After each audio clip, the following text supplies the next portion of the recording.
bienvenue dans l'émission Leaders Talk consacrée aujourd'hui à la monnaie virtuelle qui serait facilitatrice de transactions. Alors s'il y a bien un domaine où la disruption est au rendez-vous, c'est bien celui de la monnaie ou plus précisément de la crypto-monnaie. Une monnaie tantôt diabolisée, tantôt idéalisée. Elle offre au moins le mérite d'offrir une alternative sérieuse aux monnaies dites classiques et de dépoussiérer certains fonctionnements et précisément faciliter les transactions en fait partie. Alors on parle alors de smart contract ou de token. Petit état des lieux du sujet avec Gauthier Brosse, cofondateur de l'entreprise Atayen. Bonjour. Bonjour Lina. Alors en quoi aujourd'hui la monnaie virtuelle est facilitatrice de transactions comme je l'ai cité en introduction ? Alors les crypto-monnaies aujourd'hui sont des monnaies qui sont très rapides, c'est-à-dire que vous allez pouvoir envoyer une très grosse somme d'argent ou une petite somme très rapidement. La personne qui va recevoir l'argent va la recevoir en quelques minutes. Donc déjà, c'est un grand avantage par rapport, on va dire, au virement des banques qui peuvent mettre jusqu'à plusieurs jours pour arriver dans le compte du fournisseur. Donc déjà c'est un point, et après un deuxième point qui est très intéressant, c'est que les monnaies peuvent intégrer des fonctionnements, donc des fonctions, par exemple de calculer le prix d'une chose et après d'automatiquement faire le paiement.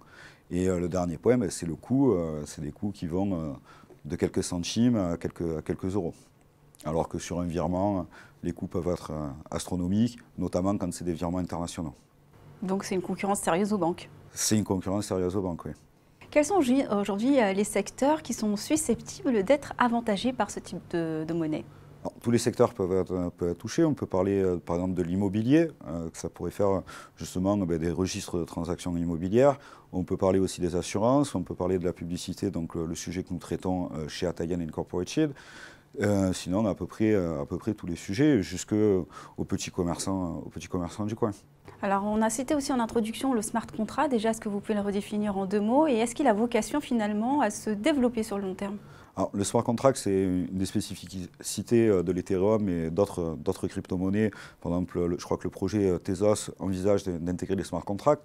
Le smart contract va agir en fait comme une constitution de la monnaie. Ça va être un outil de fonctionnement, c'est-à-dire qu'on va pouvoir prendre d'autres paramètres extérieurs, par exemple la météo pour des assurances sécheresse, ou alors dans le cas de la publicité, des résultats statistiques.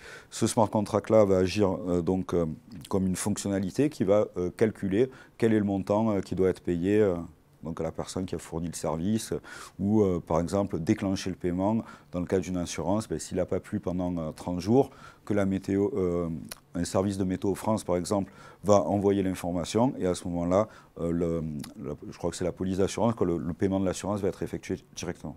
Alors, vous connaissez bien le sujet, vous êtes expert à juste titre, vous êtes le cofondateur d'une entreprise qui s'appelle Atayen. Vous avez lancé ICO pour financer un projet de création autour de la blockchain et de la publicité. Pourquoi ce secteur spécifiquement de la publicité ?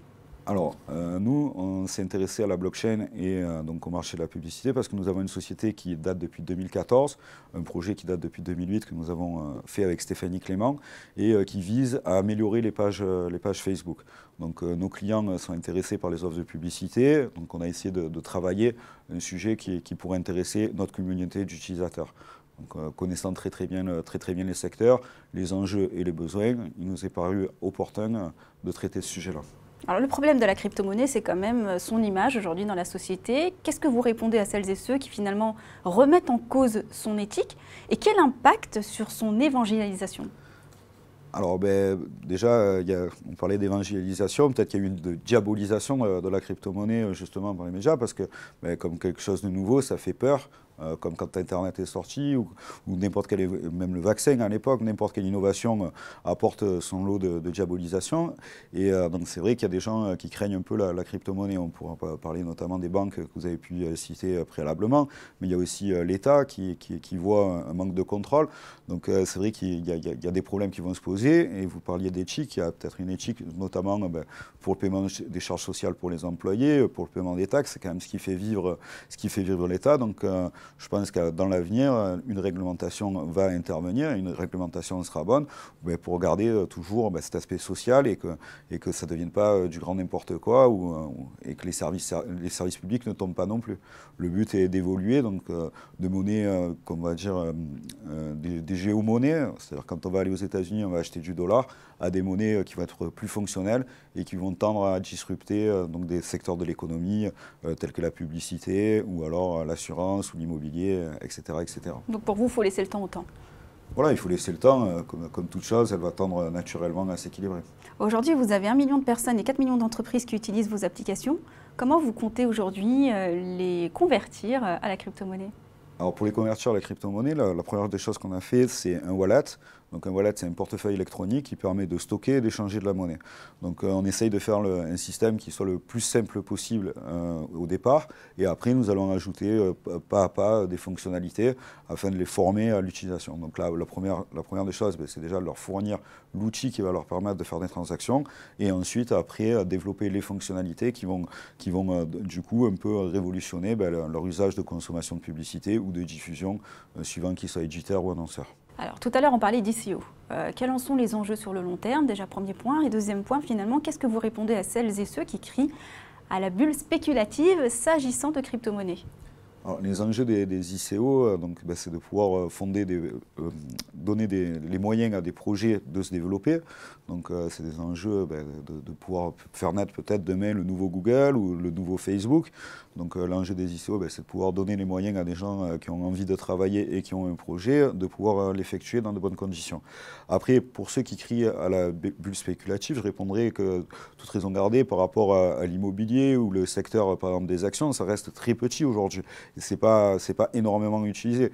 Si les crypto-monnaies venaient à se diffuser aux masses, à ce moment-là, on ne parlera plus de bulles spéculatives et on pourra monter un bitcoin à 100 000 $, un bitcoin à $1 million, étant donné qu'il n'y a que 22 millions de bitcoins et qu'il y a quand même 7 milliards de personnes. Si tout le monde venait à utiliser le bitcoin demain, ça pourrait augmenter énormément plus. Alors aujourd'hui, on est dans un monde, on va dire, de spéculateurs, justement, de personnes. La phrase que disent les gens, c'est hodl, qui veut dire garder. Donc il faut garder, essayer de voir, ils regardent les courbes qui montent et qui descendent. Le but demain, ce sera que les gens partagent, donc ce serait plutôt du share, où les gens vont partager, échanger. Si demain on en arrivait là, je peux vous assurer que nous ne sommes pas dans une bulle spéculative, bien au contraire. C'est-à-dire que les crypto-monnaies vont augmenter, et ce, de manière exponentielle. Vos projets et perspectives d'avenir pour Atayenne? Alors, notre perspective, c'est justement de développer ce wallet et notre crypto-monnaie qui s'appelle SAT, de développer, d'ajouter des fonctionnalités, de fournir à notre communauté des outils toujours plus puissants et toujours plus innovants pour leur faciliter la vie. Merci infiniment pour votre intervention et votre expertise. Merci beaucoup, Linda. Merci à vous de nous avoir suivis. On se retrouve bientôt pour un prochain numéro de Leaders Talk sur Forbes.